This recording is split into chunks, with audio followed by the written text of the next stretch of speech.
Hi, I'm Pat Mathias. I'm an English faculty member at Itasca Community College.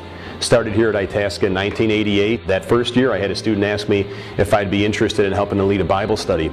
This young man had 2 or 3 of his friends and we spent the year together.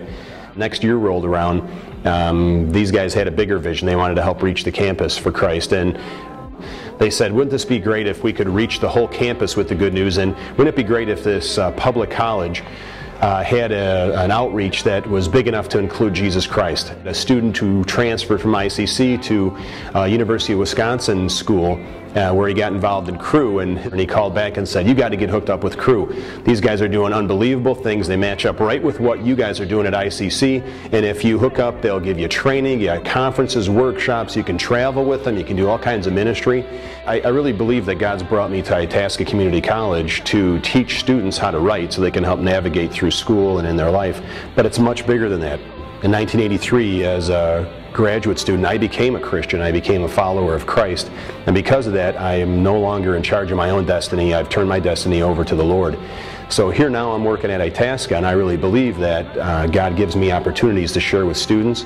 When students asked me if I would be interested in helping to lead a Bible study, which eventually turned into a ministry, I was pretty overwhelmed and really didn't know where to go for help. And now that I'm hooked up with Cru, I have training and I can send my students to training, and it really helps out a lot.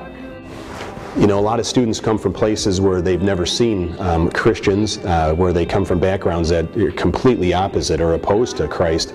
And you might be the first person they've seen who's walking with God, especially the first person they've seen at college.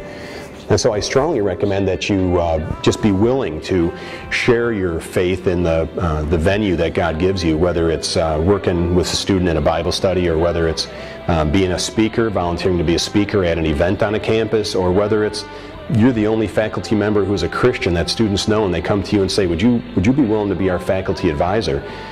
We got to have one in order to start a group. I just want to encourage you, do it. Click on the buttons for more information. There's tons of people who will help you. You're not on your own. You're not alone. You don't have to train everybody. You don't have to do everything. In fact, this is really a student-led organization with faculty helping in the background. But that faculty help in the background is vital to being able to start something like this, because you know how to navigate your way around campus. Students need to have somebody as an advocate for them, and that's what we're able to do as faculty. And maybe you're put on your campus for such a time as this. I say go do it.